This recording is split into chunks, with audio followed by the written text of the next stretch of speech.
Hello and welcome to another edition of the Lanzarote News. I'm Mike CJ from Lanzarote Information. And this week, as usual, we'll be covering the news, everything that's been going on the island over the last week.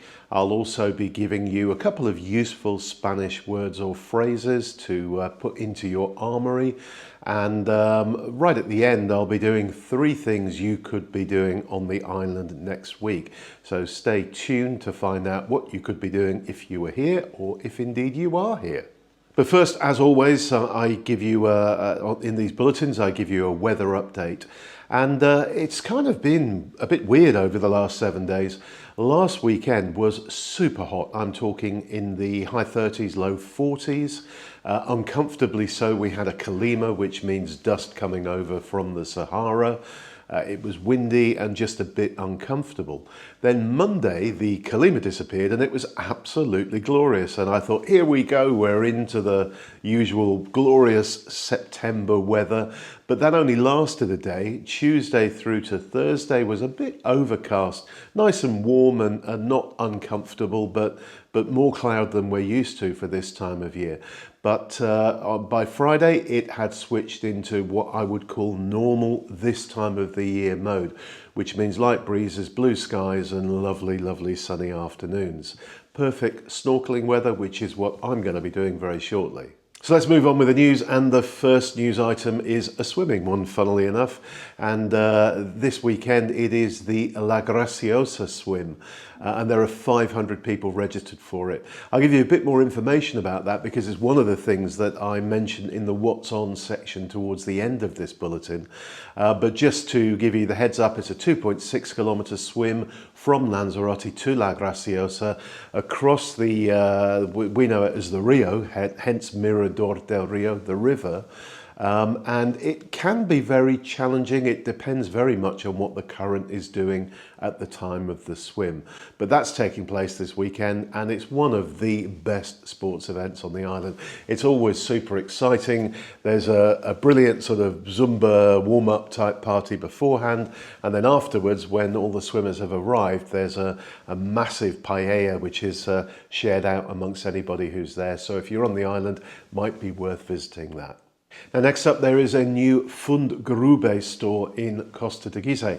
Regular visitors will know these Fundgrube stores are all over the Canary Islands, and they do fashion, sort of high fashion type stuff, you know, Hugo Boss and Ralph Lauren type clothing. They also have a really big perfume section, cosmetic section, handbags and all those kind of things. And there's a new one in Costa Teguise, only round the corner from the existing one, but this new one is right on the seafront, and it's a section of shops that have been there for some time that Fundgrube have taken over, directly facing Playa Las Cucharas. So that's opened on Friday, and you can have a wander in there and see what they have. They usually have some quite good opening offers when they open a new store. Scary last weekend when we had all that heat. There was a massive fire when an airport transfer coach, double-decker coach, caught fire in Playa Blanca. Now, fortunately, there was no one aboard, there was no luggage aboard either, so nobody was hurt. The fallout from it was that 2 cars that it was parked near to were completely burned out, as well as you can see from the pictures. And it produced this massive pall of black smoke over the resort of Playa Blanca. But as I say, you know, thankfully nobody was hurt, and the vehicle's now been taken away for scrap. Now let's give you your useful Spanish words or phrases of the week. And we actually have 3 for you this week, but they're all related. They're all about days of the week. So the first one you'll want to know how to say is today. And if you want to say today, it's hoy. Hoy. And I know that sounds literally like you're saying oi to somebody, but that's how you pronounce it. The H is silent in Spanish when it's at the beginning of a word, so today is hoy. But what about yesterday? Well, yesterday is ayer. Ayer. A-Y-E-R. Ayer. So that's yesterday. And then I'm sure you've probably guessed what's coming next, but it's tomorrow. And tomorrow is mañana. Mañana. And mañana on the second N, on the first N has a ny that little sort of squiggle, which turns the N into a ny sound rather than a normal N sound. So if that wasn't there, it would be manana. But because it's there, we say mañana. You sort of put a Y in after the N effectively. Okay, back to the news, and an astonishing story this. Hotel and apart hotels, so those are apartment complexes and hotels, they report their revenue to the government every month in terms of overnight stays. And in August, the hotels and apart hotels in Lanzarote for the first time achieved revenue of over 100 million euros in a month. And in fact, the amount was, I think it was 109 million euros. And they recorded a total of 1.7 million overnight stays during the month. Now, what does this mean? Well, I mean, these figures sort of almost become meaningless when they become so big.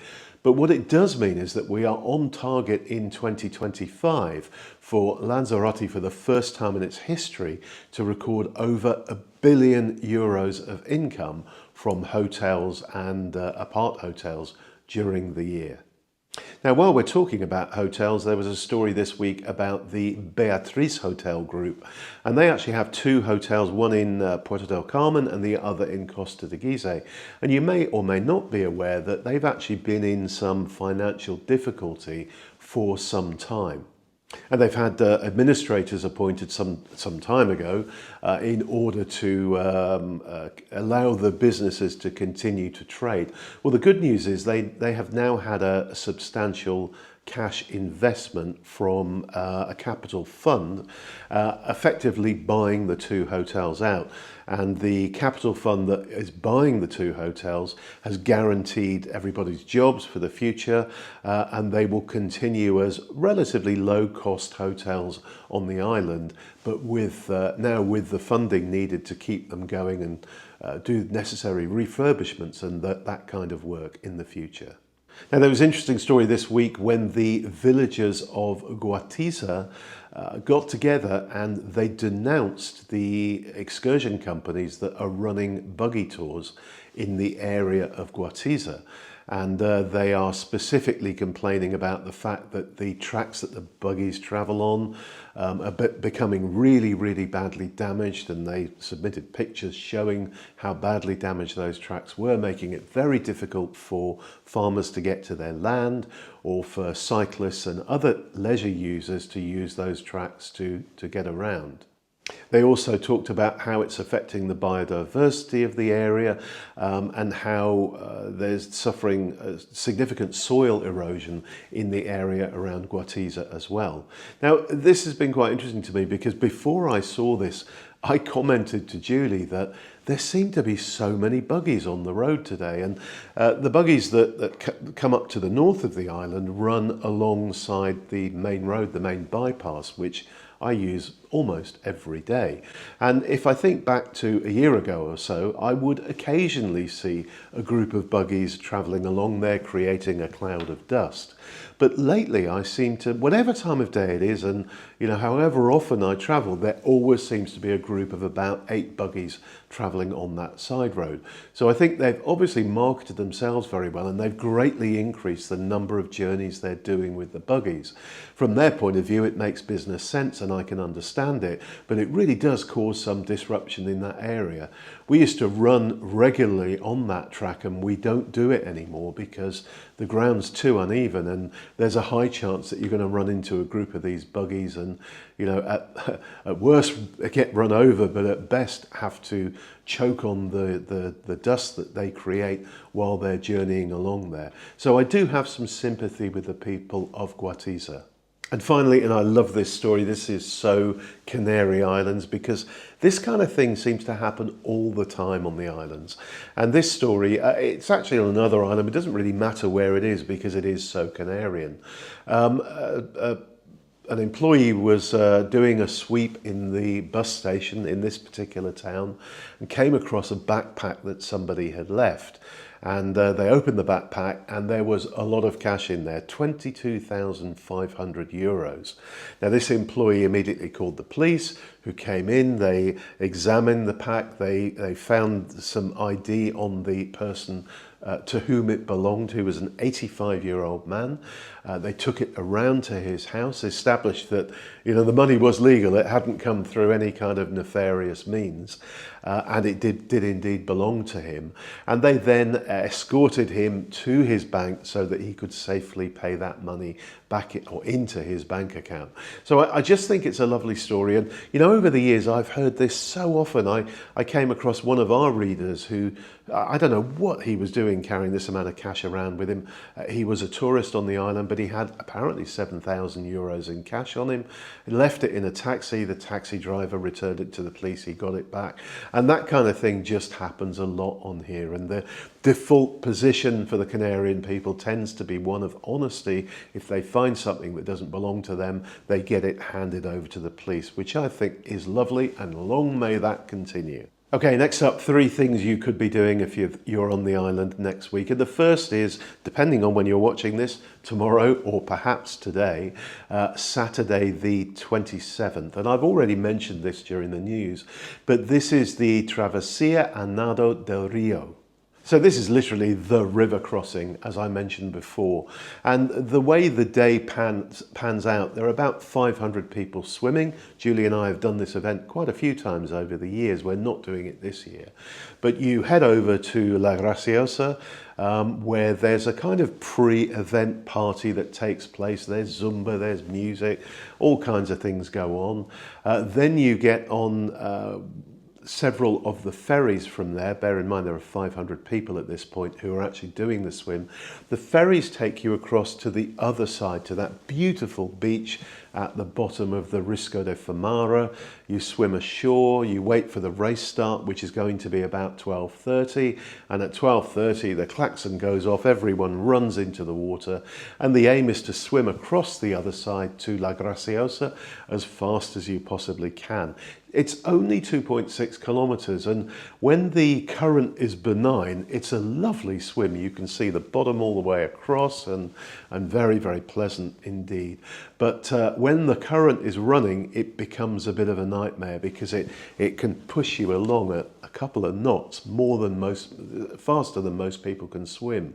So you really have to sort of aim a long way to one way or the other to get where you're going. Anyway, it's a brilliant event. When you get to the other side, there's more party time, and a huge paella is created that's shared out amongst everybody there. And it's the kind of event that is great to be a part of. So what you could do if you're here is get the ferry across there and enjoy being in La Graciosa. Or you could visit the Mirador del Rio and look down on it. If you arrange to be there around 12:30, you'll have a fantastic view of all the swimmers as they run into the water and kind of fan out as they head across on the swim. So that's the first thing I'd be doing if I were here next week, and of course I am. Now, next up, I'm going to recommend that you pay a visit to the Starlight Open Air Cinema. And the Starlight Cinema is on the top floor of the Biosfera Shopping Centre in Puerto del Carmen. And it's just a really nice experience. They have a giant screen. Obviously, you're sitting underneath the stars in the open air. They have very, very comfortable chairs. They give blankets out to you. And you have a little button on your table. You can press the button. That will summon a waiter or a waitress who will take your order for some food, a cocktail or any other kind of drink. You're wearing headphones up there, which is quite nice. You can switch the language from Spanish to English and just enjoy the movie in your own kind of quiet world, but also with the stars above you. What could be better? And the final thing I'm going to recommend you do next week is go along to the annual Sara autumn clothing event.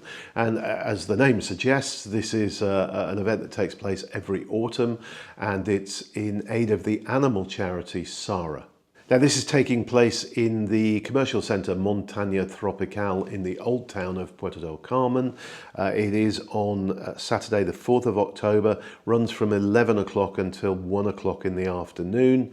Sara, in case you don't know, is one of the very well-known animal charities on the island.